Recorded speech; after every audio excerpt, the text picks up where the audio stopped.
আজকে female infertility, আমি একদম কোনো কিছু না বলে স্ট্রেট টপিকে ঢুকে যাচ্ছি। তার কারণ হচ্ছে যে 9:45 থেকে আমার অন্য মিটিং আছে। যাই হোক, শুরু করে দিই। আগের দিন মেল ইনফার্টিলিটি, তার কজ, কিভাবে ডায়াগনোসিস হবে, সেগুলো নিয়ে আমরা আলোচনা করেছিলাম। আজকে আমরা ফিমেল ইনফার্টিলিটি নিয়ে ঢুকে যাব এবং ফিমেল ইনফার্টিলিটি আমরা কি কি বিষয়ে আলোচনা করব। আমরা প্রথম আলোচনা করব তার কি কি অবজেক্টিভস হতে পারে, যেমন তার একটা এপিডেমিওলজিক্যাল দিক আমরা আলোচনা করার চেষ্টা করব। যখন আমরা ছোট ছিলাম তখন ইনফার্টিলিটি নিশ্চয়ই হতো এবং সেই ইনফার্টিলিটিতে প্রচুর কেসেস রিপোর্টেড হতো, কিন্তু এখন যেন ইনফার্টিলিটি অনেক বেশি আমরা দেখতে পাচ্ছি। তার পিছনে কিছু কারণও রয়েছে। প্রথম এবং প্রধান কারণ হচ্ছে যে সঠিক সময়ে বিয়ে না হওয়া, ডিলেড ম্যারেজ, নাম্বার 1। নাম্বার 2 হচ্ছে যে মডার্নাইজেশন অফ দিস লাইফস্টাইল এবং westernisation of lifestyles, to be specific. তার কারণ হচ্ছে যে ধরনের জীবনযাত্রায় আমরা ভারতীয়রা অভ্যস্ত, আমরা যেন একটা প্যারাডাইম শিফট দেখতে পাচ্ছি। আমি প্যারালাল শিফট শব্দটা ব্যবহার করব না, প্যারাডাইম শিফট আমরা দেখতে পাচ্ছি টুয়ার্ডস ওয়েস্টার্নাইজেশন। আমরা তাদেরকে অনুকরণ করার চেষ্টা করছি, অনুসরণ না করে অনুকরণ করার চেষ্টা করছি। আমাদের নিজস্ব স্বকীয়তা থেকে আমরা দূরে সরে যাচ্ছি। এই জিনিসগুলোর জন্য কিন্তু we are actually losing our pregnancy। এবং এমন একটা জায়গায় আমরা পৌঁছে গিয়েছি যে এটাকে এপিডেমিওলজিক্যাল একটা ডেটা আমরা দিতে পারছি। কিরকম এপিডেমিওলজিক্যাল ডেটা? আমরা দেখতে পাচ্ছি যে বিশেষ করে ওয়েস্টার্ন কান্ট্রিতে ইনফার্টিলিটি মোটামুটি 7টা ইয়ের মধ্যে, মানে 7টা কাপলের মধ্যে একটা কাপলে ইনফার্টিলিটি আছে। মানে 7:1, সরি ভুল বললাম, 7 জনের মধ্যে একজন ইনফার্টাইল, 6 জন ফার্টাইল, মানে 6:1। এবং এটা কিন্তু প্রায় reaching two 16% of married couples এটা কিন্তু ইনফার্টিলিটি ডেভেলপ করছে ওয়েস্টার্ন কান্ট্রিজের মধ্যে। ভাইল ইন ডেভেলপিং কান্ট্রিজ, যেগুলো যেমন আমাদের দেশ বা যে দেশগুলো মানে ডেভেলপিং কান্ট্রি, সেই দেশগুলোর ক্ষেত্রে 1 in 4 কাপলস, মানে 25% মতন ইনফার্টিলিটি ডেভেলপ করছে। তাহলে প্রশ্ন হচ্ছে, ওয়েস্টার্নাইজেশনকে যদি আমরা দোষ দিই, তাহলে ওয়েস্টার্ন কান্ট্রিজে 16% ইনফার্টিলিটি, আর আমাদের কেন 25%? আমাদের 25%, তার কারণ হচ্ছে যে আমরা যে লাইফস্টাইলটাকে অ্যাডপ্ট করার চেষ্টা করছি, সেই lifestyle is not fit with us. আমরা কিছু কিছু জিনিস প্রত্যেকেই আমরা চেম্বারে বা আউটডোরে পাচ্ছি, যে আজকাল একটা শুরু হয়েছে যে আমাদের রোগা হতে হবে, এবং রোগা হওয়ার জন্য প্রচুর চিয়া সিড খাওয়া শুরু করেছে লোকজন, প্রচুর বীজ খাওয়া শুরু, এটসেট্রা এটসেট্রা। মানে আমি শুধু একটা দুটো উদাহরণ দিচ্ছি। লোকজন সারাদিন খাওয়া দাওয়া করছে না, পাউরুটি খাচ্ছে 1 পিস, তার সঙ্গে চিকেন স্টু খাচ্ছে, গরমকালেও চিকেন স্টু খাচ্ছে, শীতকালেও চিকেন স্টু খাচ্ছে, তার সঙ্গে সে হয়তো খাচ্ছে, কি বলে, ওই যে ধরনের খাবার, মোদ্দা কথা, যে ধরনের খাবার দাবার, যে ধরনের জীবনযাপন, এগুলোতে আমরা অভ্যস্ত নই, সেই জিনিসগুলো আমরা অ্যাডপ্ট করার চেষ্টা করছি। ফলে আমাদের নর্মাল যে ফিজিওলজিক্যাল ফাংশনালিটি গুলো, বিশেষ করে যেটা স্পেসিফিক্যালি আমি বলতে চাইবো, আমাদের যে বায়োলজিক্যাল ক্লক, সেই বায়োলজিক্যাল ক্লক কিন্তু একটা হিউজলি হ্যাম্পার্ড হচ্ছে। এবং হ্যাম্পার্ড হওয়ার কিরকম কুপ্রভাব আমাদের মধ্যে পড়ছে, যে আমরা হয়তো ওয়েস্টার্নাইজ, মানে মডার্নাইজড হওয়ার আছিলায় ওয়েস্টার্নাইজড হতে যাচ্ছি, এবং তাতে করে আমরা দেখছি আমাদের ইনফার্টিলিটি 25% ইন ডেভেলপিং কান্ট্রিজ। বিশেষ করে যদি আমরা ইন্ডিয়াতে দেখি, এটা কিন্তু 30%, অর্থাৎ প্রতি 3 জন ম্যারিড কাপলের মধ্যে একজন ইনফার্টিলিটিতে ভুগছে। এখন আমাদের প্রশ্ন, যদি তাই ভোগে, তাহলে আমাদের জনসংখ্যা এরকম কিভাবে চীনকে আমরা ছাড়িয়ে চলে গেলাম, আমরা কিভাবে বিট করে চলে গেলাম? সে প্রশ্নের উত্তর আলাদা, সে প্রশ্ন বিতর্কিত, এবং সেই প্রশ্নের মধ্যে আমি, মানে সেই উত্তরের মধ্যে আমি ঢুকবো না, ইচ্ছাকৃতই ঢুকবো না। কিন্তু দিস ইজ দ্য এপিডেমিওলজিক্যাল মানে রিপোর্ট। তো এপিডেমিওলজিক্যাল রিপোর্ট তখনই কোনো একটা ডিজিজের হয় যখন সেটা কাইন্ড অফ এপিডেমিকের দিকে এগোতে থাকে, এবং একটা প্রেডিকশন আছে। প্রেডিকশনটা বলছে যে if such kind of lifestyle is not changed, আমরা কেউ এখন রাত্রি 12টা 1টার আগে ঘুমোতে যাই না, আমরা কেউ এখন সকালবেলা 7টা থেকে 8টার আগে ঘুম থেকে উঠি না।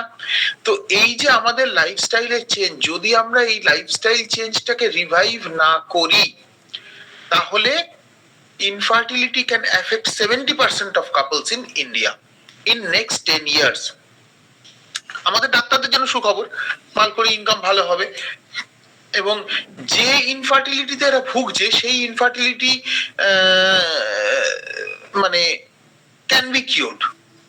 সোজা কথায় বলতে গেলে এই 70% ইনফার্টিলিটির মধ্যে, মানে যে প্রজেক্টেড 70% বা এই 30% ইনফার্টিলিটি যেটা এই মুহূর্তে ইন্ডিয়াতে এক্সিস্ট করছে, এর মধ্যে 15 to 16%, মানে half of them can be responded. তো এই একটা আশার কথা আমরা রেখেছি, কারণ শুধুমাত্র এই ওয়েস্টার্নাইজ লাইফস্টাইলকে চেঞ্জ করলেই আমরা এইটাকে রিকভার করতে পারবো।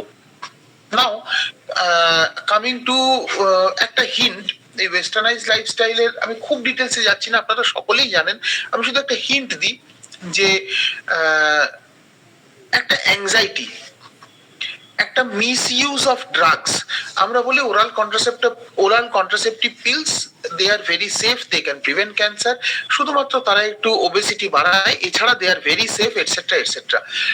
But if OCP is added with anxiety, আপনারা নিশ্চয়ই প্রত্যেকে আইডিয়া করতে পারছেন আমি কিরকম ধরনের সিচুয়েশনের কথা বলছি, বা এমার্জেন্সি কন্ট্রাসেপটিভ পিল ইসিপি আমরা যাদেরকে বলি, regular consumption of ECP, regular consumption of OCP with anxiety, this all imparts to infertility in female, কারণ এগুলো মেলরা খায় না, এগুলো ফিমেলরা খায়। তাই আগের দিন আমি এই জিনিসটাকে আলোচনার মধ্যে আনিনি। আমরা আজকের এর মধ্যে আলোচনা করব কি কি কারণ হতে পারে, কি কি প্যাথোজেনেসিটি থাকতে পারে এর পিছনে, আমরা কিভাবে সেগুলোকে ডায়াগনোসিস করার চেষ্টা করব, কিভাবে প্রগনোসিস করব, আমরা কি কি কমন অ্যাডভাইস দেব। ওষুধপত্রের বিষয়ে আমি আলোচনা করব না, আগের দিনও আমি করিনি, আজকেও করব না। তার ক্লিনিক্যাল ম্যানেজমেন্ট কি হবে সেটা আমরা আলোচনা করব। আমরা মোটামুটি ইনভেস্টিগেশন যেগুলো যা বললাম এইগুলো আমরা আলোচনা করব।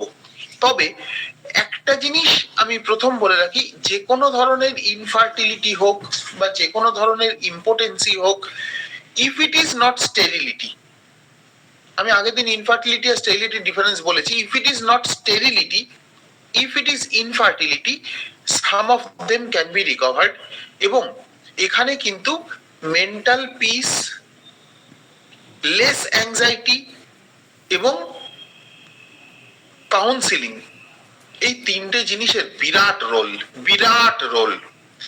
সুতরাং এই তিনটে জিনিসকে আমরা কখনো বাইপাস করতে পারি না। আর অবশ্যই এই কাউন্সিলিং এর মধ্যে থাকবে তার মেন্টাল কাউন্সিলিং এবং তার ফিজিক্যাল লাইফস্টাইল মডিফিকেশন। এবার আমি এক এক করে আলোচনার মধ্যে চলে আসি। আগের দিনের থেকে একটু টেনে নিই যে ইনফার্টিলিটি কি। আমরা বলেছি যে রেগুলার সেক্সুয়াল ইন্টারকোর্স এবং সেই সেক্সুয়াল ইন্টারকোর্সের পরে 1 থেকে 2 বছরের মধ্যে কনসিভ করছে না, দ্যাট ইজ ইনফার্টিলিটি। 1 বছর, একটা সার্টেন এজের, আপ টু একটা certain age, that is 2 years, তারপরে 1 বছর, এগুলো সব আগের দিন আলোচনা করেছি। দ্য জেনারেল পপুলেশন আমরা দেখেছি যে স্পন্টেনিয়াস কন্ট্রাসেপশন মোটামুটি 85% উইমেনের মধ্যে হয়, আর 1 বছরের মধ্যে আর কি 85% উইমেনের ক্ষেত্রে হয় 1 বছরের মধ্যে, আর 93 to 94% উইমেন তারা 2 বছরের মধ্যে কনসিভ করে। তো 2 বছর পেরিয়ে গেলে বাকি ওই 7% এর গেরোর মধ্যে পড়ে যায়। এবার আমরা 2 ধরনের ইনফার্টিলিটি পাই, যেটা আমি প্রথমেই আলোচনা করছিলাম যে আমাদের বেশিরভাগটাই কিউরেবল। এই যে মডার্নাইজেশন, আচ্ছা আমি আগে 2 ধরনের ইনফার্টিলিটি বলে নিই, একটা প্রাইমারি ইনফার্টিলিটি, একটা সেকেন্ডারি ইনফার্টিলিটি। প্রাইমারি ইনফার্টিলিটি মানে হচ্ছে যে কোনোদিনই কনসিভ করেনি। সেকেন্ডারি ইনফার্টিলিটি মানে যার একটা বাচ্চা আছে বা একাধিক বাচ্চা আছে তারপরে কনসিভ করছে না। আমার 2টি বাচ্চা আছে, আমি 3 নম্বর বাচ্চাটা নেওয়ার চেষ্টা করছি কিন্তু 3 নম্বর বাচ্চাটা হচ্ছে না, বা আমি প্রথম বাচ্চা নিয়েছি সেটা ঠিকঠাক হয়েছে, ভুলভাল হয়েছে, যাই হোক, আমি তারপরে সেকেন্ড বাচ্চা নেওয়ার চেষ্টা করছি, আমি কনসিভ করতে পারছি না। এই সেকেন্ডারি ইনফার্টিলিটি কিন্তু more curable. More easy to cure than primary infertility, বা মোর ইজি টু কিওর বলবো না, more easy to respond than primary infertility. এবং এই মডার্নাইজড লাইফস্টাইল কিন্তু আমাদের সেকেন্ডারি ইনফার্টিলিটির দিকে নিয়ে যায় ইনস্টেড অফ প্রাইমারি ইনফার্টিলিটি। এবার এই সেকেন্ডারি বেশি নিয়ে যায়। এবার এই সেকেন্ডারি ইনফার্টিলিটি কিরকম? তাহলে তার আগে একটা বাচ্চা ছিল, এক বা একাধিক বাচ্চা ছিল, এবার এই বাচ্চাগুলি মানে প্রিভিয়াস কনসেপশনাল হিস্ট্রি যদি আমরা দেখি, তাহলে সেখানে আমরা দেখতে পাবো আইদার তার বাচ্চাগুলি হয়েছে, পেটে থাকা অবস্থাতেই অ্যাবর্ট হয়ে গেছে, বা বা অ্যাবর্শন করিয়েছে।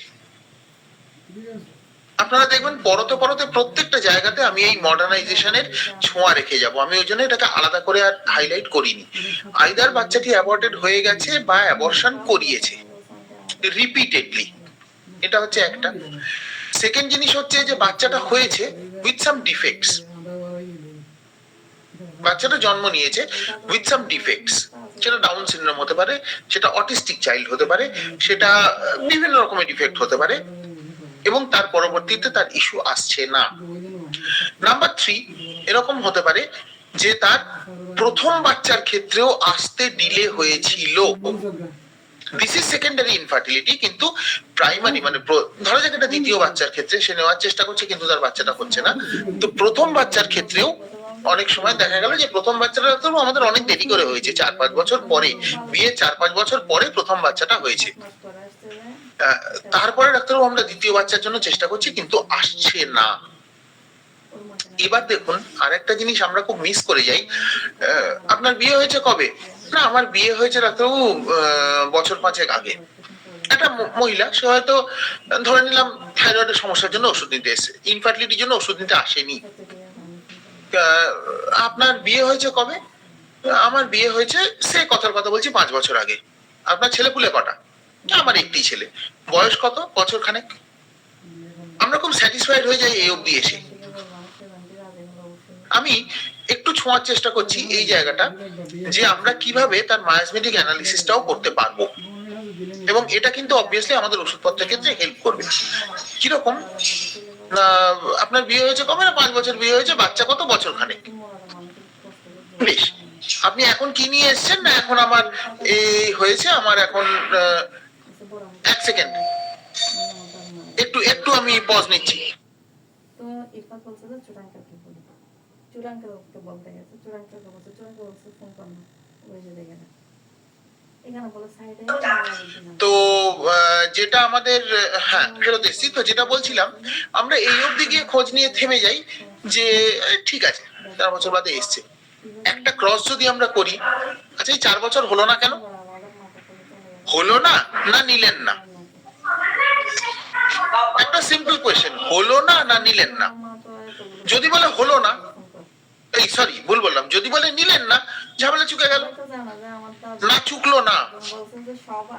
যদি বলি হলো না, তাহলে কেন হলো না? আর যদি বলি মামন যাও, আর যদি বলি নিলেন না, তাহলে কেন নিলেন না? বা হাউ ডিড ইউ ডিফার? এই প্রশ্নগুলো কিন্তু আমরা অনেক সময় মিস করে যাই। আমি নিলাম না, হাউ ডিড আই ডিফার? আমি ওষুধপত্র খেয়ে ডিফার করতে পারি, আমি ন্যাচারাল কন্ট্রাসেপটিভ মেজার্স নিয়ে ডিফার করতে পারি, আমি আর্টিফিশিয়াল কন্ট্রাসেপটিভ মেজার্স নিয়ে ডিফার করতে পারি, আমি বেরিয়ার মেথডে ডিফার করতে পারি, এটসেট্রা এটসেট্রা। তাহলে আমি নিলাম না, আমি উইলফুলি ডিফার করলাম। এই ডিফার করার মেথডোলজি কি হলো, এই ডিফার করার প্রসিজিয়ার কি হলো, that has to be looked into also. আমি নিলাম না, খুব ভালো কথা, আমি নিলাম না, হাউ ডিড আই ডিফার? কারণ ওই যে বললাম যে মডার্নাইজেশন বা westernisation is imparting in secondary infertility. তো how did I differ? Different modes of differing can lead us to secondary infertility. বা এসছিল বাচ্চা, আমি অ্যাবর্ট করে দিয়েছি, কেন করিয়েছেন? বিকজ ডাক্তারবাবু তখন আমার মাত্র 2 মাস বিয়ে হয়েছে, তখন আমি সব সাজিয়ে গুছিয়ে উঠতে পারিনি। একা সাজিয়ে গুছিয়ে উঠতে পারেননি তিনি, সাজিয়ে গুছিয়ে উঠতে পারেননি তিনি। তিনি কনসিভ করেছেন ইম্পার্টিং বা টেন্ডিং টুয়ার্ড সেকেন্ডারি ইনফার্টিলিটি, তিনি অ্যাবর্ট করিয়ে দিচ্ছেন। এইবার একটু ব্যাকগ্রাউন্ডে খোঁজ নেওয়া যাক। আচ্ছা, এই যে অ্যাবর্শনটি করানো হয়েছিল, সে মহিলাটিকে আলাদা করে ডেকে যদি আমরা জিজ্ঞেস করি, এই যে অ্যাবর্শনটি করানো হয়েছিল মেম সাহেব, আপনার ইচ্ছে? অধিকাংশ ক্ষেত্রে, মানে আমার অভিজ্ঞতা আমি বলছি, অলমোস্ট সমস্ত ক্ষেত্রে সে মহিলা চুপ করে চোখ নিচু করে বসে থাকেন, রিপ্লাই করেন না। দাদা বলছিল আপনি যদি ছেলে হতেন inaction is also an action, যেটা আমরা বলি replying nothing is also a big reply। অর্থাৎ আমরা যে জায়গাগুলো, আমি যে জায়গাগুলো ছোট্ট ছোট্ট করে একদম প্রথমে ছুঁয়ে গেলাম, সেই জায়গাগুলো আমাদের সামনে আস্তে আস্তে ক্লিয়ার হয় বা প্রতিভাত হয়। আমাদের প্রত্যেকেরই অভিজ্ঞতা আছে, আপনাদেরও আছে, আমারও আছে। আমার তো আমি বললাম, আমি যত ক্ষেত্রে জিজ্ঞেস করেছি অলমোস্ট অল, একটা দুটো ক্ষেত্রে হয়তো হতে পারে ওয়ার্কিং লেডি সেই ইচ্ছাকৃত ইস্যু নেয়নি বা adopted different ways of contraception, সেটা আলাদা বিষয়। অ্যাবর্শন একটা দুটো ক্ষেত্রে খুব মানে রেয়ার অফ দ্য রেয়ারেস্ট, যেখানে বোথ সাইডের কনসেন্টে অ্যাবর্শন হয়। যদি জিজ্ঞেস করা হয় আপনি কি রাজি ছিলেন বা আপনার সম্মতিতে হয়েছিল, চুপ করে থাকে, খানিকক্ষণ বাদে যখন আমরা একটু আশ্বাস দিই, যখন সে একটু হোমলি ফিল করে, না ডাক্তারবাবু আমার সম্মতি ছিল না, আমরা আমাদের ওষুধপত্রের একটা সূত্র এখান থেকে শুরু করতে পারি। অর্থাৎ আমি বলতে চাইছি, we must not be satisfied with the reply of the patient, especially in case of infertility. In no case we must get satisfied. We must search into why, we must search into since when. কিন্তু বিশেষ করে ইনফার্টিলিটির ক্ষেত্রে we should never be satisfied with the reply given by the patient। এবং এই যে জোর জবরদস্তি তাকে অ্যাভয়েড করানো হলো, এটা তার একটা mental pressure, mental pain, mental anxiety. কারণ ডাক্তারের কাছে গিয়ে তাকে বলতে হয়েছে হ্যাঁ আমরা দুজনের সহমতের ভিত্তিতে এই কাজটা করতে রাজি হচ্ছি, এবং ব্যাকগ্রাউন্ডে তাকে সেই চাপা দুঃখ, ক্ষোভ, এটসেট্রা এটসেট্রা এটসেট্রা। যদি সেই মা এটা স্বীকার না করে, না ডাক্তারবাবু সহমতের ভিত্তিতে হয়েছে, মা সুন্দর গল্প সেজে গেল, আমাদের বোঝার উপায় আছে। সিবিআই যেমন ঠিক ধরে ফেলে যে সন্দীপ ঘোষ দোষী না নির্দোষ, আমাদেরও ধরে ফেলার উপায় আছে। আচ্ছা, এই যে অ্যাবর্শনটা হলো, এরপর থেকে তার পিরিয়ডটা কেমন হচ্ছে মহিলাটির? না ডাক্তারবাবু ওই অ্যাবর্শনটার পর থেকে না আমার পিরিয়ডটা একটু গন্ডগোল হয়ে গেছে। আগে আমার ঠিক ঠিক হতো, 25-30 দিনের মধ্যে হয়ে যেত, এখন না কখনো পিছিয়ে যাচ্ছে, কখনো এগিয়ে যাচ্ছে, একটু ইরেগুলার হয়ে গেছে। এখন না আমার পিরিয়ডটা একটু কালচে কালচে হচ্ছে, একটু ডেলা ডেলা ভাঙছে। ডাক্তারবাবু এখন না আমার পিরিয়ডে ব্যথা হচ্ছে, জানেন আগে আমার ব্যথা ছিল না। অর্থাৎ there is a definite change in the menstrual cycle, bleeding character, etc etc.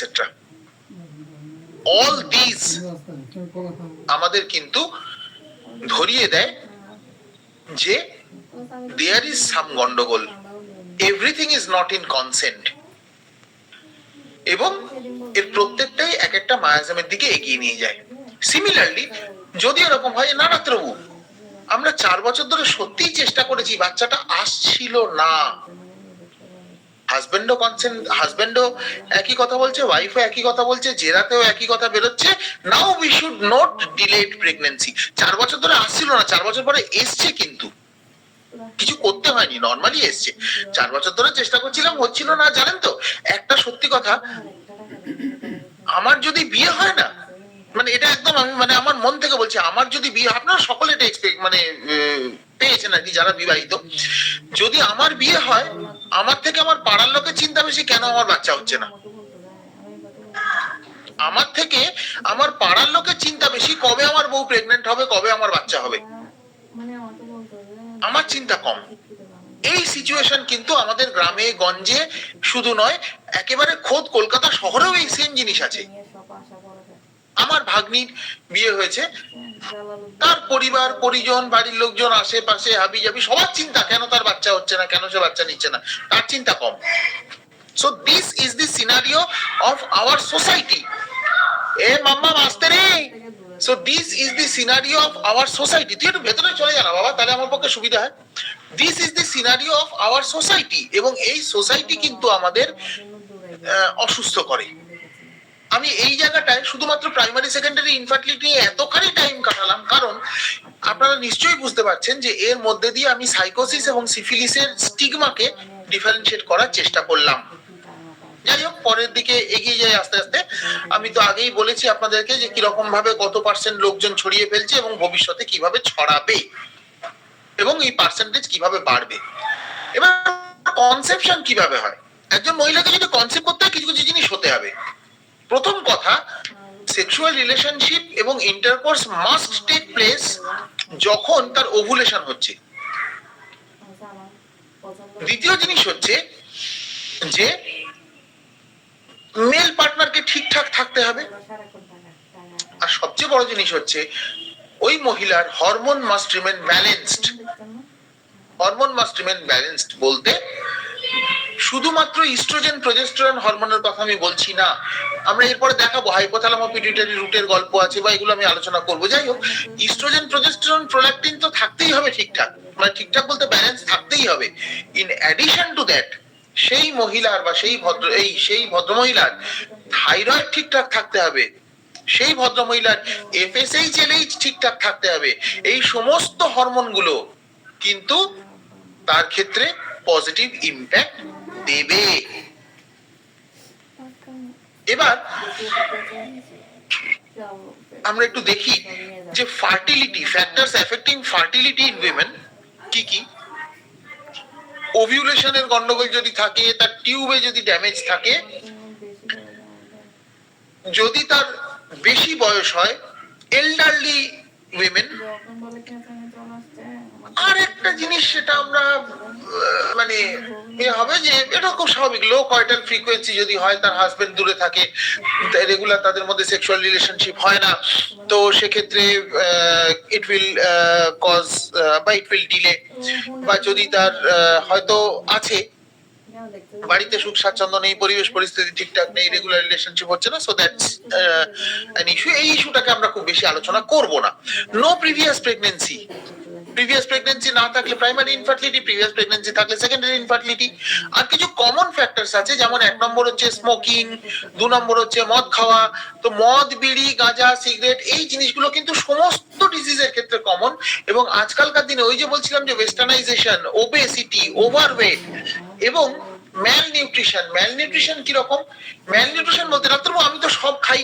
হ্যাঁ ভাই, তুমি সব খাও, তোমার খাওয়া উচিত 1 কেজি, তুমি খাও 100 গ্রাম। কেন? তুমি রোগা হতে চাইছো। অ্যাকচুয়ালি কিটো ডায়েট করছি, এই যে শব্দগুলো কিটো ডায়েট, হাবিজাবি, এই শব্দগুলো আমরা আমাদের ছোটবেলায় শুনিনি, ছোটবেলায় আমাদের বইতে ছিল না। ইভেন আমরা যখন ডাক্তারি পড়েছি তখনও কিন্তু এই বইতে কিটো ডায়েট ফাইটকে এত গুরুত্ব দেওয়া হতো না। আজকের দিনে এই জিনিসগুলো যতটা গুরুত্ব পেয়েছে, এর ফলে কি হয়, আমরা আগে বলতাম যে গরিবের রোগ, এখন কিন্তু গরিবের রোগ না, গরিবের রোগ তো বটেই, বড় লোকেরও রোগ। বড় লোকেরও রোগ। কিরকম বড় লোকের রোগ?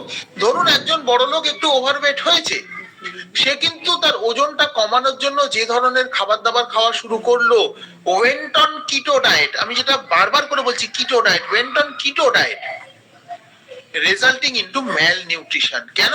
সে খাবার কম খাচ্ছে, ওজন কমছে, কিন্তু basically the weight loss is due to loss in the muscle mass. That is very important, loss in muscle mass. যাই হোক, এরপরে আমরা ইনফার্টিলিটি যদি আসি, প্রাইমারি ইনফার্টিলিটি, সেকেন্ডারি ইনফার্টিলিটির ক্ষেত্রে মেল ফ্যাক্টরের খুব বেশি পার্থক্য না থাকলেও, ওভিউলেশনের খুব বেশি পার্থক্য না থাকলেও, সেকেন্ডারি ইনফার্টিলিটির ক্ষেত্রে টিউবাল ড্যামেজ অনেক বেশি হয়, মানে টিউবাল এফেক্ট অনেক বেশি হয়।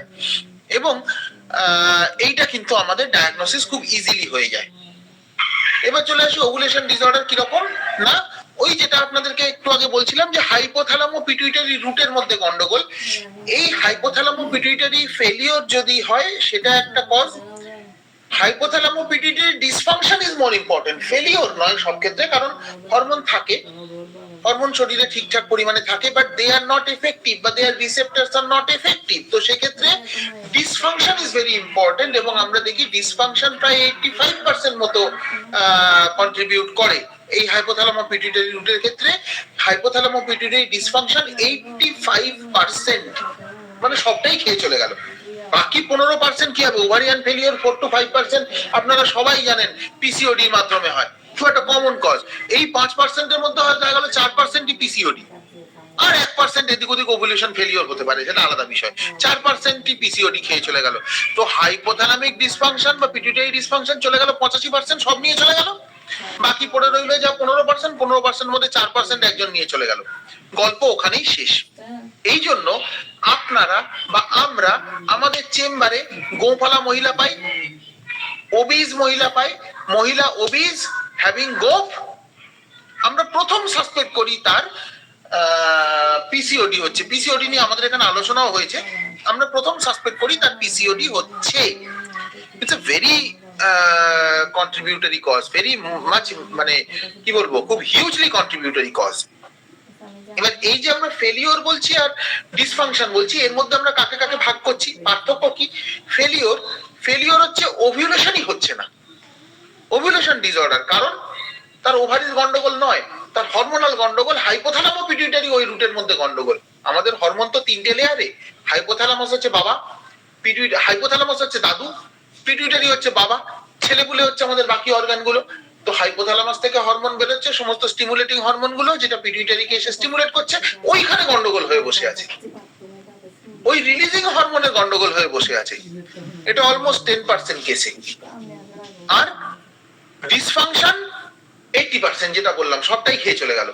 তাহলে রিলিজিং হরমোনে গন্ডগোল বা স্টিমুলেটিং হরমোনে গন্ডগোল যদি হয়ে থাকে, ব্যাকগ্রাউন্ডে আমরা অনেক সময় পিটুইটারি টিউমারকে দেখতে পাই, ব্যাকগ্রাউন্ডে আমরা অনেক সময় হাইপোথ্যালামিক ডিসফাংশনকে দেখতে পাই। তো this are the causes also, যেগুলো কিন্তু আমাদের ইনফার্টিলিটির জন্য রেসপন্সিবল, এবং এগুলো কিন্তু প্রাইমারি ইনফার্টিলিটির জন্য রেসপন্সিবল। দিস আর নট, মানে this are mostly not responsible for secondary infertility, they are responsible for primary infertility in females. Next আমাদের ওভারিয়ান ফেলিওর যেটা বলছিলাম, তার মধ্যে 4%ই আমি বলে দিয়েছি পিসিওএস খেয়ে চলে গেছে, 1% ফেলে রেখেছে এদের ওদের জন্য। এরপরে আমরা যদি আসি, আমরা একটু আলাদা করে আলোচনা করব পিসিওএস, পলিসিস্টিক ওভারিয়ান সিনড্রোম বা স্টিম লিভেন্থাল সিনড্রোম। পলিসিস্টিক ওভারিয়ান সিনড্রোমও কিন্তু ওয়েস্টার্নাইজেশনের জন্য হচ্ছে।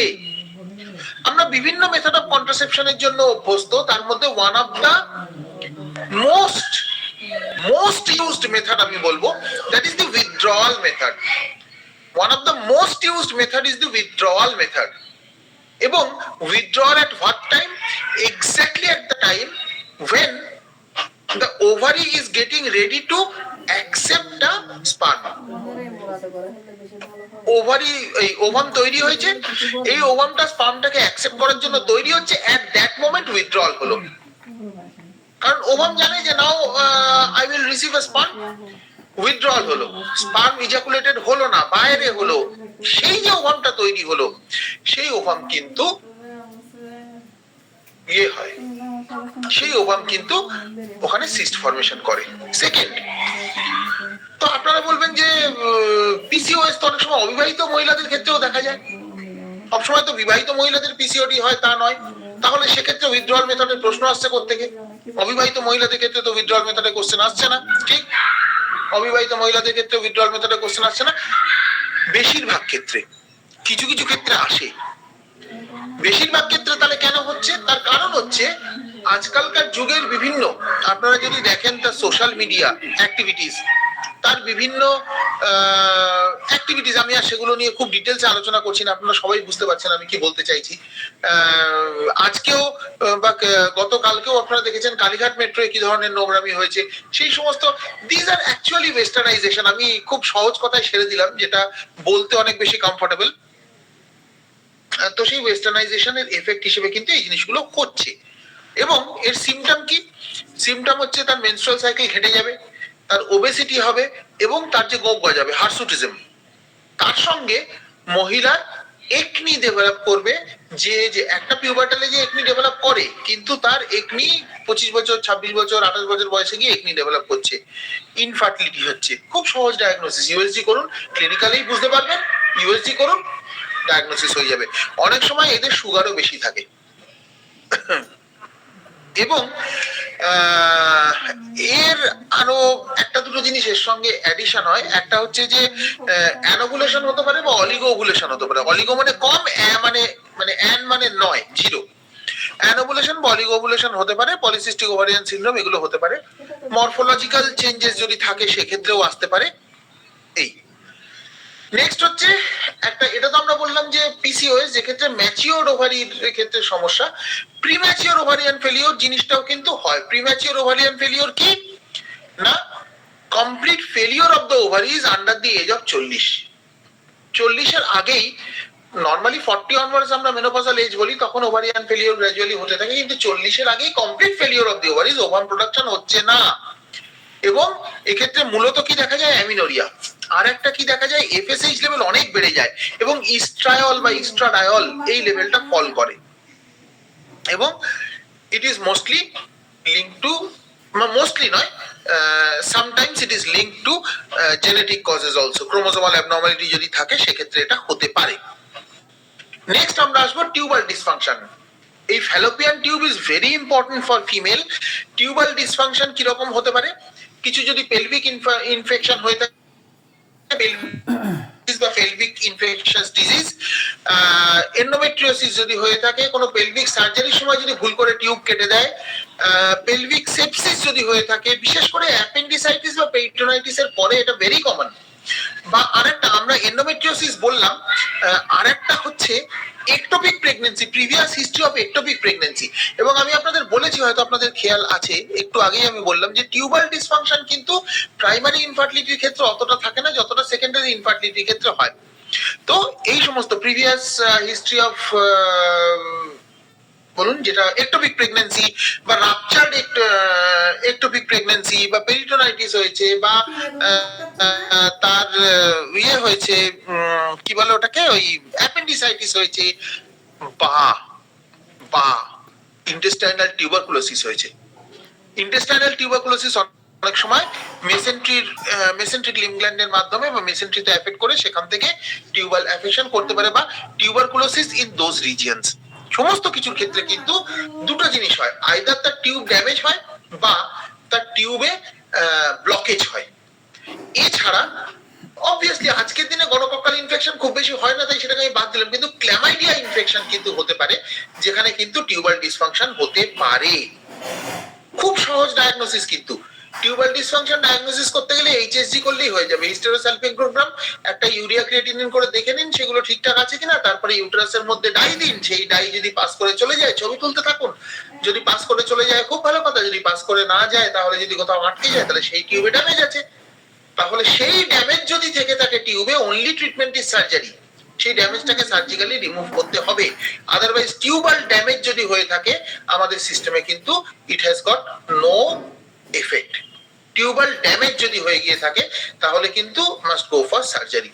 এছাড়া আজকালকার দিনে রেয়ার কজ তবুও হচ্ছে, যদি তার মানে ইয়ে হয়ে থাকে, যে যদি তার সাবমিউকাস কোনো ফাইব্রয়েড হয়ে থাকে, যেটা সাবমিউকাস ফাইব্রয়েড আজকালকার দিনে টিউব অব্দি গিয়ে প্রেসার দিয়ে দেবে, এটা কিন্তু খুব বেশি হয় না, কারণ তার অনেক আগেই ডায়াগনোজড হয়ে যায় এবং তার ট্রিটমেন্ট শুরু হয়। এবং সাবমিউকাস ফাইব্রয়েড আমাদের সিস্টেমেও খুব ভালো ট্রিটমেন্ট হয়। সাবমিউকাস ফাইব্রয়েড অ্যালোপ্যাথদের কাছে গেলে তারাও খুব সুন্দরভাবে কুচুত করে কেটে দেয়। তো সাবমিউকাস ফাইব্রয়েড আজকের দিনে যদিও দু চারটে আছে, একদম নেই তা নয়, কিন্তু গিয়ে টিউবাল ব্লকেজ অব্দি করে দেবে, অত বড় অব্দি হয়ে যাবে, এত তো আজকালকার দিনে খুব বেশি হয় না, বিশেষ করে সোসাইটিতে আসা এনএমদের ইন্টারভেনশনের পরে। এন্ডোমেট্রিওসিস সম্পর্কে আমি বলছিলাম যে এন্ডোমেট্রিওসিসও একটা কারণ হতে পারে, বা একটোপিক প্রেগন্যান্সি, বিশেষ করে রাপচার্ড একটোপিক যদি হয়ে থাকে সেক্ষেত্রে সেকেন্ডারি টিউবাল ইস্যুস আসতে পারে। নেক্সট আমরা বলি যে infertility due to idiopathic cause, আমাদের কজ জানা নেই, আনএক্সপ্লেইনড ইনফার্টিলিটি, এটা কিন্তু আলাদা একটা ইস্যু। এই আনএক্সপ্লেইনড ইনফার্টিলিটি খুব ভালো রিপ্লাই আমাদের কাছে আছে, যার কোনো রিপ্লাই ওদের কাছে নাই। আমাদের কাছে কিন্তু আনএক্সপ্লেইনড ইনফার্টিলিটির খুব ভালো রিপ্লাই আছে। We can give brilliant results in unexplained infertility. এরপরে আমরা চলে যাব এই ইনফার্টিলিটি ট্রিটমেন্ট বা ম্যানেজমেন্ট আমরা কিভাবে করব। একটা হিস্ট্রি আমাদের নিতে হবে, যে কোনো ইনফার্টিলিটি, আমি আগের দিন বলেছি একটা হিস্ট্রি ইজ এ মাস্ট। সেই ইনফার্টিলিটির হিস্ট্রির মধ্যে আমাদের নিতে হবে কি কি, আমাদের ইন্ডিভিজুয়াল সেই মহিলার হিস্ট্রি আমাদের নিতে হবে, অ্যাট দি সেম টাইম আমাদের কিন্তু ইয়ের হিস্ট্রিও নিতে হবে, কি বলে, তার হাজবেন্ডের হিস্ট্রিও নিতে হবে, এবং আমাদের ডিসাইড করতে হবে whether this is primary infertility or this secondary infertility, তার সেক্সুয়াল ফ্রিকোয়েন্সি, তার টাইমিং অফ সেক্স, তার মেন্টাল অ্যাংজাইটি, স্ট্রেস, স্ট্রেন, এইগুলো কতদূর কি আছে সমস্ত কিছু আমাদের খোঁজ করতে হবে। এর সঙ্গে তার গাইনোকোলজিক্যাল এবং অবস্টেট্রিক্যাল হিস্ট্রি আমাদের খোঁজ করতে হবে। গাইনোকোলজিক্যাল হিস্ট্রির মধ্যে আমাদের তার মিনার্কি কবে হয়েছে, তার মেনস্ট্রুয়াল সাইকেল কি রকম হয়, সেখানে কোনো তার পেন আছে কিনা, সেখানে তার কোনো অ্যাবনর্মালিটিস আছে কিনা, কারণ তার মেনোরেজিয়া আছে কিনা, মেট্রো আছে কিনা, মেনোমেট্রো আছে কিনা, এই প্রত্যেকটা জিনিস কিন্তু আমাদের, আমি যে সিমটম গুলো, এই যে কজ গুলো বলে এলাম, সেই কজের দিকে আমাদেরকে ইন্ডিকেট করবে। এবং অবস্টেট্রিক্স এর ক্ষেত্রে আমরা বুঝতে পারবো যদি তার প্রিভিয়াস প্রেগন্যান্সি হয়ে থাকে, আমি খুব ডিটেইলে আলোচনা করেছি প্রিভিয়াস প্রেগন্যান্সি তার যদি ডিলেড হয় সেটারও আমি খুব ডিটেইলে আলোচনা করলাম। যদি ডিলেড নাও হয়ে থাকে তাহলে ফার্স্ট প্রেগন্যান্সির সময় যদি তার কোনো ইস্যু থেকে থাকে, ইস্যু বলতে যদি তার কোনো প্রবলেম থেকে থাকে, বিশেষ করে হাইপারএমেসিস গ্র্যাভিডারাম যদি তার ফার্স্ট প্রেগন্যান্সির সময় হয়ে থাকে, তাহলে that is very very contributory, মানে ভেরি মাচ কন্ট্রিবিউটরি। বাট হাইপারএমেসিস গ্র্যাভিডারাম আমরা জানি সাবসিকুয়েন্ট প্রেগন্যান্সিতে এটা আরো বাড়ে নরমালি, এবং আমাদেরও কিছু কিছু ওষুধের ইন্ডিকেশন দেয়। এর বাইরে তার সিস্টেমিক কিছু ডিজিজ আছে কিনা, তার টিউবারকুলোসিস আছে কিনা, তার ডায়াবেটিস আছে কিনা, তার কোনো সেক্সুয়ালি ট্রান্সমিটেড ডিজিজ আছে কিনা, তার থাইরয়েডের সমস্যা আছে কিনা, তার প্রোল্যাকটিনের প্রবলেম আছে কিনা, এফএসএইচ এলএইচ এর প্রবলেম আছে কিনা, মানে এই যে আমি চ্যানেলগুলো বললাম, এই চ্যানেলে যে যে হরমোনগুলো বেরোয় সেই সমস্ত হরমোনে তার কোনো ইস্যুস আছে কিনা সেগুলো আমাদের নজরে রাখতে হবে। আর আমি অলরেডি বলে এসেছি যে প্রিভিয়াস সার্জিক্যাল যদি কোনো ইন্টারভেনশন হয়ে থাকে, বা প্রিভিয়াস তার যদি অ্যাপেন্ডিসাইটিস হয়ে থাকে, তার যদি পেরিটোনাইটিস হয়ে থাকে, তার যদি ইন্টেস্টাইনাল টিউবারকুলোসিস হয়ে থাকে, এই সমস্তগুলো কিন্তু টিউবাল ব্লকেজের ক্ষেত্রে রেসপন্সিবল। সুতরাং এই হিস্ট্রিগুলো আমাদেরকে নিতে হবে। কিছু ড্রাগ, বিশেষ করে ডিপ্রেশনের ড্রাগ যেগুলো তারা খেয়ে থাকে, বা কিছু ডোপামিন অ্যান্টাগনিস্ট ড্রাগ যদি তারা খেয়ে থাকে, এই ড্রাগগুলোও কিন্তু আমাদের এফেক্ট করে। আর অবভিয়াসলি একটা আজকালকার দিনে যেটা বলছিলাম যে অকুপেশনাল হ্যাজার্ড, তার হাজবেন্ড হয়তো চাকরি করে দার্জিলিং এ, ওয়াইফ চাকরি করে কলকাতায়, নিয়ে তার কোত্থেকে বাচ্চা হবে এবার হয়তো দেখা গেল তার ওই বছরে দুবার হাজবেন্ড ওয়াইফের সঙ্গে দেখা হয়, পুজোর ছুটি, গরমের ছুটি, দুজনেই হয়তো টিচার, এর মধ্যে কিন্তু কনসেপ্ট করে ফেলা মুশকিল। তো সুতরাং এই জিনিসগুলো আমাদেরকে কিন্তু মাথায় রাখতে হবে, এবং তার জেনারেল এক্সামিনেশনেও আমাদের এই জিনিসগুলোকে বের করে আনতে হবে। তার বিএমআই আমরা দেখবো, তার ওবেসিটি আছে কিনা, তার বডি হাইট, ওয়েট, এই সমস্ত আমরা দেখবো। বিশেষ করে তার হেয়ার ডিস্ট্রিবিউশন, ওই যে হার্সুটিজমের কথা আমরা বলছিলাম, সেই হেয়ার দেখতে হবে, তার একনি আছে কিনা দেখতে হবে আমাদের, তার স্কিন কি রকম সেটা আমাদের দেখতে হবে, তার গ্যালাক্টোরিয়া আছে কিনা সেটা আমাদের দেখতে হবে। এই জিনিসগুলো কিন্তু আমাদের আইদার পিসিওএস এর ডায়াগনোসিসে হেল্প করবে, বা তার হরমোনাল ইমব্যালেন্স আছে কিনা সেটা জানতে হেল্প করবে। এর সঙ্গে আমাদের অ্যাবডোমেন চেক করতে হবে, সেখানে কোনো অ্যাবডোমিনাল মাস আছে কিনা। খুব কমন হচ্ছে সেরাস ফাইব্রয়েড, যেটা বললাম, যেটা আমাদের অনেক সময় যদি সেটা টিউবকে গিয়ে এফেক্ট করে তাহলে আমাদের প্যালপেশনেই সেটা অনেক সময় ডিটেক্টেড হয়ে যায়। নেক্সট আমাদের পেলভিস এক্সামিনেশন, এবং সেখানে কিছু অ্যাবনর্মালিটিস আছে কিনা, তার মেনস্ট্রুয়াল সাইকেল কেমন হয়, তার রিলেশনশিপ কিরকম হয়, এবং তার রিলেশনশিপ সম্পর্কে যদি আমরা খোঁজ খবর করি, তার ফ্রিকোয়েন্সি, তার স্টাইল, তার টাইমিং। কারণ অনেক সময় আমরা দেখেছি যে তার লাস্ট যদি আমরা 1 ইয়ারের ওভুলেশন সাইকেল হিসেব করি, তাহলে আমরা বলতে পারি যে সাইকেলের কোন ডে থেকে কোন ডেতে তার ওভুলেশন হবে, এবং সেই ডে গুলোতে তাদের সেক্সুয়াল রিলেশনশিপ কিরকম কি থাকছে সেটাও কিন্তু আমাদের কাছে ম্যাটার করে। একটা চামচ, তো সেটাও কিন্তু আমাদের কাছে ম্যাটার করে, এবং সেই জিনিসগুলোকে আমাদের চিন্তা ভাবনা করতে হবে, এবং সেই হিস্ট্রিগুলো আমাদেরকে নিতে হবে, এবং সেখানে আমাদেরকে জাজমেন্ট করতে হবে। ইনভেস্টিগেশন আমি এর মধ্যে অলরেডি বলে দিয়েছি। একটা ইনভেস্টিগেশন শুধু আমি বলিনি, সেটা হচ্ছে হিস্টেরোস্কোপ। বাকি আমরা এইচএসজি বলেছি, ল্যাপারোস্কোপি বলেছি, সমস্ত কিছু বলেছি। হিস্টেরোস্কোপ আজকালকার দিনে লেস ইউজড, একেবারে ডাইরেক্টলি ইউটেরাসের মধ্যে গিয়ে দেখা যে সেখানে কিছু সমস্যা আছে কিনা, আজকালকার দিনে অনেক লেস ইউজ। কারণ আজকালকার দিনে প্রসিডিওর গুলো আছে, বা যে মেথডোলজি গুলো আছে, সেই মেথডোলজি গুলো দিয়ে আমরা অনেক ইজিলি অ্যাক্সেস করতে পারি, এবং আমাদের হিস্টেরোস্কোপ করার দরকার পড়ে না। তো সেই জন্য আমরা আজকালকার দিনে অতদূর এগোই না। এই ইনভেস্টিগেশন গুলো আমরা করব। ট্রিটমেন্ট সম্পর্কে আমি কিছু বলবো না, শুধু আমি এইটুকু বলবো যে অ্যাসিওরেন্স এবং advice for safe sex is very very very important. তো এই জিনিসগুলো আমাদের করতে হবে, এইটুকু বলে আমি ফিমেল ইনফার্টিলিটি শেষ করব। শুধু একটা জিনিস আমি বলে যাব, আমি কোনো মায়াজামের নাম ইচ্ছাকৃত করলাম না, কিন্তু আমি, আপনারা নিশ্চয়ই আমার বক্তব্যের মাধ্যমে বুঝতে পেরেছেন যে ডিলেড প্রেগনেন্সি, আমি কোথাও কোথাও সাইকোসিসের জায়গা ছেড়ে গেছি, কোথাও কোথাও আমি সিফিলিসের জায়গা ছেড়ে গিয়েছি, এবং অলমোস্ট সিঙ্গেল সোরিক মায়াজামের রোল ইনফার্টিলিটির ক্ষেত্রে 0। এইটুকু বলে আমি আমার বক্তব্য শেষ করব। আমি আর 2-4 মিনিট বাদে মিটিং থেকে বেরোবো, তার কারণ আমার আরেকটা মিটিং আছে, সেটাতে আমাকে অ্যাটেন্ড করতে হবে। Thank you.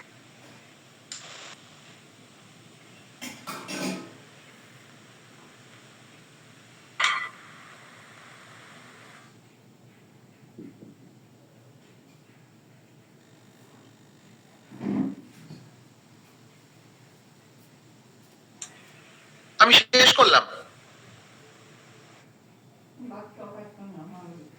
সুব্রত শেষ করে দিল, তাহলে সুব্রত চলেও যাবে। কাজে আজকের আর প্রশ্নোত্তর পর্ব আর কি খবর, এসব আর রাখা যাবে কি? কোনো জিজ্ঞাসা থাকলে সেগুলো কি করা যাবে? ওই একটু জায়গা টাচ করে গেছে, ওই জায়গাটা তুই বলতে পারিস। ওই সাইকোটিক সাইকোটিক যে স্টিগমা গুলো বলে গেল, এই জায়গাগুলো একটু আমরা ভাবতে পারি। তুই বল। আমি বলবো? হ্যাঁ, আচ্ছা কাকু, আমি একটু ইন্টারফেয়ার করি যাওয়ার আগে। জানুয়ারি মাসের 3rd সানডে আমাদের বাড়িতে মিটিং হবে, অফলাইন মিটিং হবে। আপনারা যারা এখানে আছেন তাদের সকলকেই স্বাগত। প্রত্যেকেই আসুন। ন্যাট্রামিওর এবং লাইকোপোডিয়াম আমাদের টপিক রাখা আছে। শুধু আমি একটা জিনিস আপনাদেরকে রিকোয়েস্ট করব, সেটা হচ্ছে যেহেতু অ্যারেঞ্জমেন্টটা আমাকে করতে হয় এবং অলমোস্ট সিঙ্গেল হ্যান্ডেডলি করতে হয়, তো আপনারা কারা কারা আসছেন এবং তাদের মধ্যে কে ভেজ এবং কে নন ভেজ, এইটুকু যদি আমাকে আপনারা কাইন্ডলি জানুয়ারি মাসের 10 তারিখের মধ্যে জানিয়ে দেন, তাহলে আমার পক্ষে অ্যারেঞ্জমেন্ট করতে সুবিধা হয়। কারণ সম্ভবত 20 তারিখ বা 19 তারিখ পড়েছে ডেট, তো গোটা 10 দিন হাতে পেলে আমার পক্ষে খুব সহজ হয় অ্যারেঞ্জ করা। তো আপনারা যে কেউ আসতে পারেন, আমার কারুর আসার ক্ষেত্রে কোনো আপত্তি নেই, কিন্তু কোনো ডেলিগেশন ফিজও থাকে না ওদিনকে, সম্পূর্ণ অ্যারেঞ্জমেন্টটা আমি করি। শুধু এইটুকু আপনারা আমাকে জানিয়ে দেবেন যে আপনারা কে কে আসছেন এবং তিনি ভেজ না নন ভেজ। যদি আপনারা মনে করেন যে আপনারা কাউকে জানাতে চান তিনি আসতে চান, তার ক্ষেত্রেও কোনো অসুবিধা নেই। anyone who loves homeopathy বা anyone who is a homeopathic doctor, তিনি আমার ইউনিটের হন বাইরের হন, all are welcome। শুধু এই ইনফরমেশনটুকু আমার 10ই জানুয়ারির মধ্যে লাগবে যে তিনি ভেজ খান না নন ভেজ খান এবং কতজন আসছেন। এটা কিন্তু 10 তারিখের পরে ইনফরমেশন দিলে আমার পক্ষে জোগাড় যন্ত্র করা খুব কঠিন হয়ে যাবে। সেই জন্য এইটুকু এক্সপেকটেশন আমাদের কাছে রাখবো। আর আমি দুঃখিত যে আজকে আমাকে যেতে হচ্ছে, আমি সকলের অনুমতি নিয়ে আজকে আমি বিদায় নেব, কারণ আমার একটা অ্যাডমিনিস্ট্রেটিভ মিটিং আছে আজকে 10টা থেকে।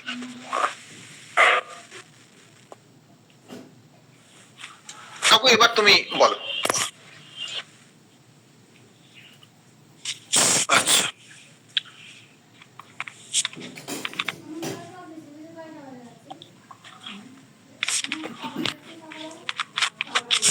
পার্থ, একটা কথা আমাদের হোমিও দর্পণের ক্লাসে বারবার জেস্টেশন পিরিয়ডের হিস্ট্রিগুলো যে নিতে বলে, এটা কিন্তু অত্যন্ত গুরুত্বপূর্ণ। এই যে একটা পেশেন্টের আমরা দেখি ডিলেট কথাটা ধরলাম, এটা ডেফিনেটলি সাইকোটিক ইন নেচার।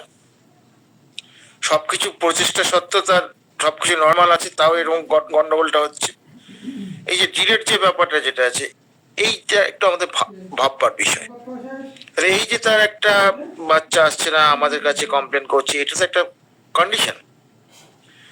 এই যে কন্ডিশনটা যেটা আসছে, আমরা জেস্টেশন পিরিয়ডের ইয়েগুলো নিলাম, নেয়ার পরে এখানে আমাদের যখন আমরা গেস্টিকিং করে যখন সিমটমটা যখন আমরা ওষুধটা দেওয়ার কথা যখন ভাববো, পেশেন্টের এই যে সিমটম, এই যে একটা বাচ্চা আসলো 4 বছর পরে আসলো, 5 বছর, এই যে তার ডিলেট হলো, এই ডিলেট যেটা এইটাকে পেস বলে, আমাদের ফিলোসফিতে পেস বলে। পেস কিভাবে তার ডেভেলপ করছে, কিভাবে তার আসছে, এই যে গতিটা যেটা, এই গতিটা আমাদের কিন্তু খুব কনসিডার করতে হবে। ধরুন আপনি সিমটম নিলেন, পেস এবং ইন্টেন্সিটি, সিমটম ইন্টেন্সিটি, এইটা বুঝলেন না।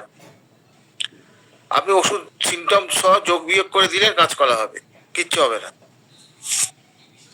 এই যে জায়গাটা যেটা, এইটা কিন্তু আমাদের সতর্ক হতে হবে আমরা, এবং দেখতে হবে কি যে সিকনেসটা তার ঠিক তার কোথা থেকে হয়েছে। এখানে শুধুমাত্র যে শুভ্র যেমন বলে একটা সাইকোসিস বা সিপিলিস যেমন আছে, এখান থেকে শরিক ম্যানিফেস্টেশন হতে পারে।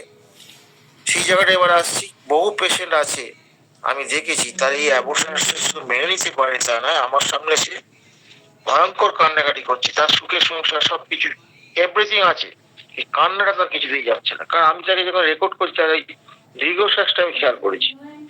তাহলে দেখা যাচ্ছে কি এই যে কোথা থেকে তার শুরু হলো সিকনেসটা, এইটা আমাকে ফার্স্ট বুঝতে হবে। শরিক ম্যানিফেস্টেশন থাকবেই এখানে, না থাকলে কি করে হবে? সোরা তো অবশ্যই থাকবে। এবার হচ্ছে কি, এটা গেল একটা দিক। সিপিলিটিক স্টিগমাটা কিরকম? সেক্ষেত্রে কি হয়, এই যে আমাদের ওই মানে কি ইনডিউস যে আমরা ইয়ে করছি, জোর করে যে অ্যাবর্শন করছি, যেটা এই অ্যাবর্শনের এফেক্টের পর থেকে দেখা যাবে তার এই মেনস্ট্রুয়াল ইয়েগুলো ইরেগুলারিটিস আসলো, এটা বলেছে। এবং এইখানে তার ওই যে তার গন্ধগুলো, কোন ধরনের গন্ধগুলো আসছে এটা দেখতে হবে, কি ধরনের ইরেগুলারিটি দেখতে হবে, ব্লিডিং এর ক্যারেক্টার দেখতে হবে। এইগুলো দেখে কিন্তু আমরা সিপিলিটিক বা আমরা সাইকোটিক স্টিগমাটাকে আমরা ভাবতে পারি, আসছে আমরা ধরতে পারবো এই জায়গাগুলো। এবং এইটার সঙ্গে তার কি মানসিক পরিবর্তন হয়েছে, এই যে ঘটনাটা ঘটেছে, এই ঘটনা নিয়ে তার মানসিক ভাবে সে কতটা আহত হয়েছে, বা এইটাকে সে কতটা গুরুত্ব দিয়েছে, এই সব হিস্ট্রিগুলো আমাদের নিতে হবে। কারণ ব্যাপার হচ্ছে সবসময় আমরা যে প্রেজেন্ট যে লক্ষণ পাচ্ছি, সেই শুধুমাত্র সেই লক্ষণের ভিত্তিতে ওষুধ দেওয়ার যে শিক্ষা চারিদিকে চলছে রেপার্টারি করে, এই যে ভয়ঙ্কর একটা শিক্ষা, এই ভয়ঙ্কর শিক্ষা কিন্তু আমাদের হোমিওপ্যাথি সমাজকে আলটিমেটলি পঙ্গু করে দেবে। এটা ইন্টারন্যাশনালি এই গন্ডগোলটা চলছে, ইন্টারন্যাশনালি গন্ডগোলটা চলছে। ফলে আমরা যেহেতু বারুইপুর ইউনিটের সদস্য, আমরা বারুইপুর ইউনিটের প্রোডাক্ট, মানে আমি অন্ততকে মনে করি, তা আমাদের কিন্তু এই জায়গাটা সতর্ক করে দিতে হবে মানুষকে, যে আমরা কিন্তু কোন জায়গা থেকে প্রেসক্রিপশন করবো, তার প্যাস্ট হিস্ট্রি থেকে করতে পারি, তার ফ্যামিলি হিস্ট্রি থেকে করতে পারি, এই সিকনেসটাকে দেখতে হবে। এবং এই যে বাচ্চা যে হচ্ছে না, এরকম ঘটনা আমরা দেখেছি, এই বাচ্চা না হওয়ার জন্য যে পারিপার্শ্বিক লোকের মাথা ব্যথা বেশি, এই পারিপার্শ্বিক দিক থেকে তার ইমোশনাল ডিস্টারবেন্স গুলো কিভাবে আসছে, তাকে মানুষ বিভিন্নভাবে আঘাত করে। আমি আমার নিজের লাইফে এগুলো ভুগেছি। আরে কে খাবে এই বাড়ি ঘর, কে করবে, করছো, এরকম গল্প, কত দুঃখ কত বেদনা আমাদের প্রতি। তো এরকম মানুষ কিন্তু খোঁচা দিয়েই থাকে। আর এই জায়গাগুলো কি করে, যে বলছে কাউন্সিলিং এর কথাটা বলেছে শুভ্র, দারুণ কথাটা বলেছে। এই কাউন্সিলিং তাকে বোঝাতে হবে যে তুমি এই জায়গাগুলোকে রেসপন্স করবে না, এই জায়গাগুলোকে এড়িয়ে চলবে। এই যে জায়গা, এইগুলো যদি আমরা না বলি, তাহলেও কিন্তু পেশেন্টটা আমাকে গন্ডগোল হবে। এবং আমাদের 5 নম্বর অ্যাপ্রোচ, সেখানে হ্যানিম্যান বলেছেন সোশ্যাল রিলেশন, সেখানে তার ফ্যামিলি রিলেশন।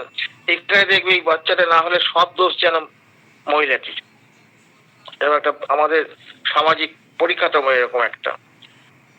তো ফলে ব্যাপারটা হচ্ছে যে এমনও দেখেছি যে মহিলার কোনো দোষ নেই, তার ছেলের দোষ আছে, অমুক তমুক বলছে। তখন সে বলছে দেখো সবসময় তো ডাক্তারি হিসেবে হয় না, অনেক সময় ভাগ্যও লাগে। তার শাশুড়ি বলছে, চিন্তা করতে পারে যে কোন সমাজে আমরা বাস করছি।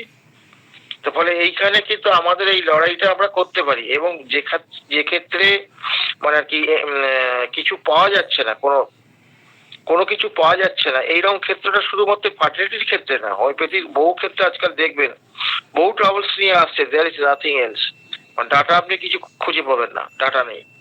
এই ক্ষেত্রগুলোতে কিন্তু আমরা খুব ভালো চিকিৎসা করতে পারি। এবং একটা কথা মাথায় রাখতে হবে, এই ক্ষেত্রে সেই আমাদের একদম হোমিওপ্যাথিক পদ্ধতি যেটা হ্যানিম্যান যেভাবে নির্দেশ করেছেন, সেইভাবে আমাদের রেকর্ডিং করতে হবে, রেকর্ডিং করে সময় দিতে হবে। সময় দিয়ে আমরা সেই জায়গাগুলো ভাববো। শুধু তাই নয়, জেস্টেশন পিরিয়ডের আগেও কিছু ঘটনা ঘটতে পারে, তার প্রিভিয়াস ঘটনা কিছু ঘটতে পারে, সেটা তার মায়ের ক্ষেত্রে নাও ঘটতে পারে, তার বাবার ক্ষেত্রে ঘটতে পারে। আমি একটা এরকম কেস পেয়েছিলাম, ওই একটা ঝড় হলো না, আইলার না, এটা আইলার মতো একটা ঝড় হলো সুন্দরবনে।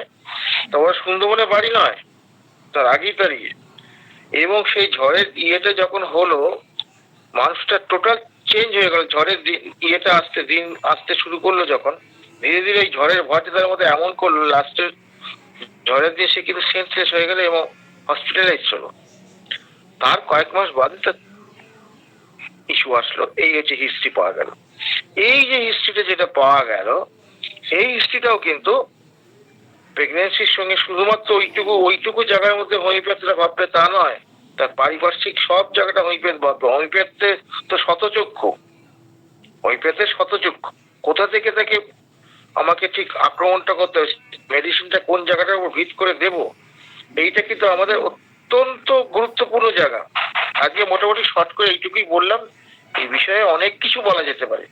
তা আমি পার্থকে অনুরোধ করছি, কারণ ও তো জেস্টেশন পিরিয়ডের কথা আমাদের বারবার মনে করিয়ে দেয়। আমি পার্থের কাছ থেকে কিছু গুরুত্বপূর্ণ আলোচনা আশা করছি বলে আমি ছেড়ে দিলাম। খুব সুন্দর কথা। আমরা যেমন জেস্টেশন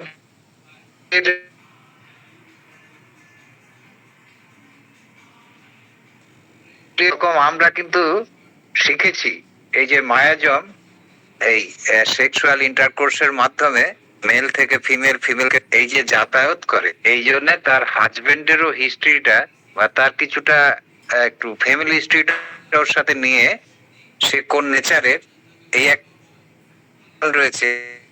তারপরে ওই যে অ্যাফোরিজম 5 যে কথাগুলো বলা হয়ে থাকে সেটা অমর ডোমেস্টিক রিলেশন, এখন একটা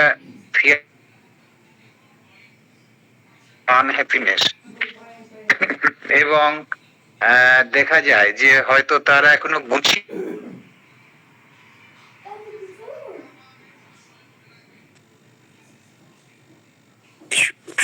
সে নীলকান্ত একটা যে একটা বাচ্চাকে দেখাশোনার জন্য এক ভদ্র মহিলাকে রাখা হয়েছিল, সিসিটিভি ছিল, তার থেকে বোঝা গিয়েছিল আর কি।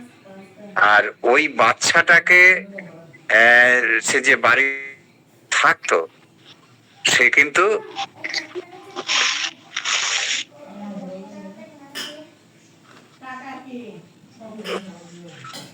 পার্থ নেটে বড্ড গন্ডগোল করছে।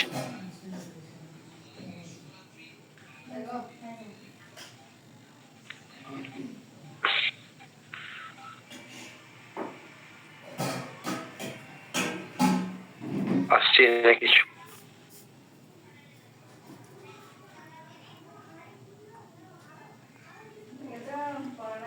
পার্থ পুরো আউট হয়ে গেল তো। আচ্ছা, সমস্যা হলো তো, এত ও নেটের সমস্যা হচ্ছে না।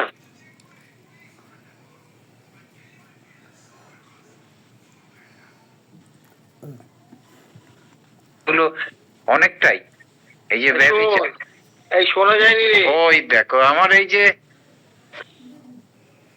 কি করি এইবার, আমরা অনেক সময় সিসিটিভি পর্যন্ত শোনা গেছে। ও তারপরে আচ্ছা আচ্ছা, তারপরে দেখা গেল কি সেটা কোয়ারিজ করে জানা গেল যে সেই যে তাকে দেখাশোনা করতো সে ওই বাচ্চাটাকে ঘুমের ট্যাবলেট খাইয়ে ঘুম পাড়িয়ে রাখতো পার্টনারের সাথে ওইখানে মজা।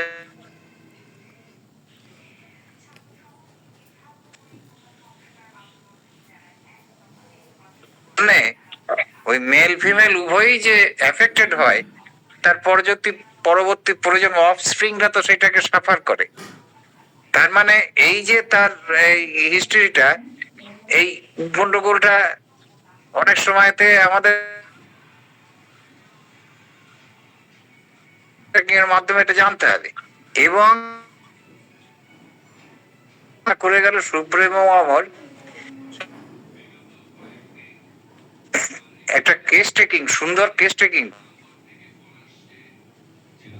সেটা সুন্দর একটা পদ্ধতি আমরা জানতে পারলাম যে আমরা কিন্তু ওই জায়গাটা যেন মিস না করি।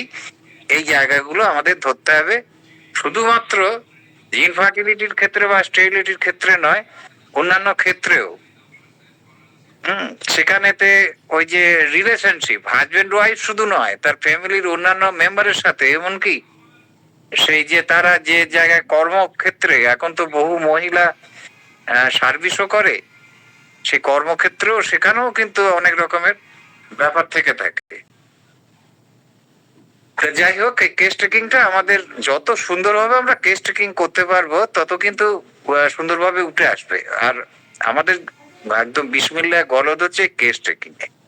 একটা খুব ভালোভাবে কেস টেকিং করে যদি আপনাকে ধরিয়ে দেওয়া হয়, আপনাদের ফার্স্ট প্রেসক্রিপশন অধিকাংশ ডাক্তারই কিন্তু করে ফেলতে পারে, কিন্তু গন্ডগোল হয় ওই জায়গায়। আর আমরা রোগীকে ক্রস কোশ্চেন করতে পারি না। এই ক্রস কোশ্চেন করে এটা জান। হ্যাঁ অমর, কিছু বলছিস? হ্যাঁ তুই বল, শুনতে পাচ্ছি। হ্যাঁ হ্যাঁ, তা ঠিক আছে, আর কিছু বলবো না, আজকের মতন তাহলে এই করি। আর তারপরে তো জানুয়ারি মাসে আসলে আমি আবার একটু বেরিয়ে যাব, মেয়েকে আনতে যেতে হবে স্টেশন শোন, তোকে একটা কথা বলি, তোর মেয়েকে বলবি ওই যে ইয়েতে ওই কোন জায়গায় যেন, বেশ ওটা হচ্ছে মনে হয় ইয়েতে বোধ হয় প্লে স্টোরে গিয়ে ওখান থেকে না ওই কানেকশনের জায়গাটা আছে, কানেকশনটা জায়গাটা নেট কানেকশনের জায়গাটা 3G LTE 2G এসব করা থাকে, ওটা ওটা ঠিক করতে বলি। আমার মনে হয় ওটা ঠিক করে তো হয়ে যাবে, তোর তো এই গন্ডগোল ছিল না। ও আচ্ছা আচ্ছা, প্লে স্টোর গেছে, ঠিক আছে, আমি মেয়েকে ধরিয়ে দেবো, মেয়ে যখন থাকবে তোর সাথে কথা বলিয়ে দেবো, তুই ওটাকে বলবি ও যাতে ঠিক করতে পারে, ঠিক আছে? ও পারবে পারবে, এখনকার মেয়ে আমাদের থেকে পাকা। না না, ও সব কিছু পারে না, গন্ডগোল আছে। ঠিক আছে, সে তবু বলবো, ওকে তুই বুঝিয়ে দিবি যদি সেইভাবে কিছুটা হয়। এটা আমার একটা বড় বিভ্রাটের মধ্যে আমি পড়ি। হ্যাঁ ঠিক আছে। তুই কথাটা বলছিস, আমি তো একটু তোর টাচে বুঝতে পেরেছি তুই কি বলতে চাইছিস, কিন্তু আমি বুঝতে হবে না। না না, এখানে সবাই এক্সপার্ট আছে, সবাই বুঝবে। ঠিক আছে, তাহলে আজকে আর কেউ কিছু যদি সংযোজন কেউ কিছু করতে চায়, পরস্পরের মধ্যে প্রশ্নোত্তর হতে পারে। স্বপন আছে, স্বপন আছে, কি জানি, কি জানি।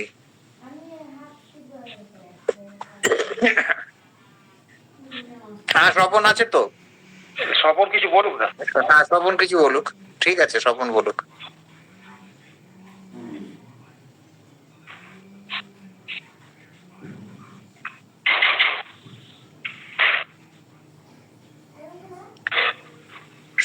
স্বপন বলো, কিছু একটু যোগ টোগ করো।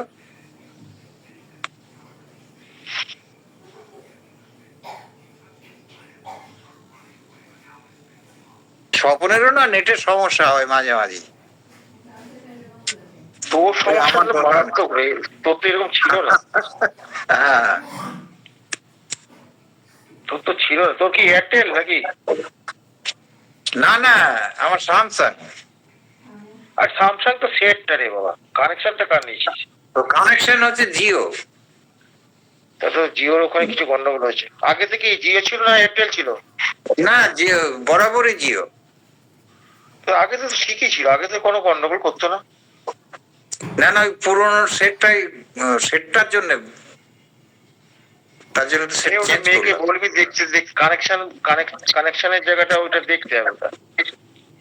আচ্ছা আচ্ছা, ওটা ঠিক আছে।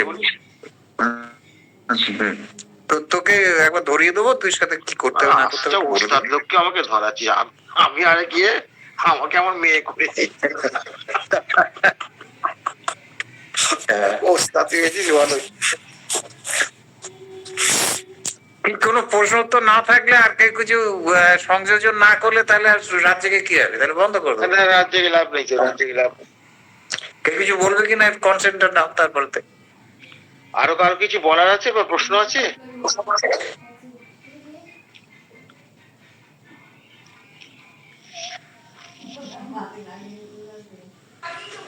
তো আমি শুনি নাই, ঠিক আছে, আমি বার হচ্ছি। আচ্ছা আমি রাখছি। হ্যাঁ আমি, হ্যাঁ হ্যাঁ আমি বেরিয়ে যাচ্ছি, আমি স্টেশনে যাবো, একান্তে যাবো। হ্যাঁ সবাইকে শুভরাত্রি, সবাইকে শুভরাত্রি।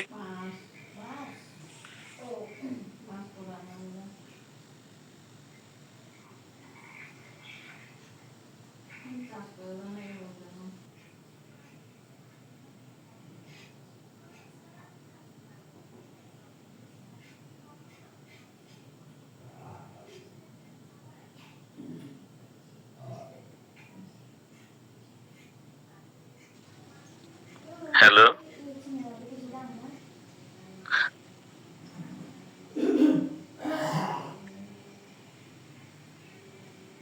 হ্যালো,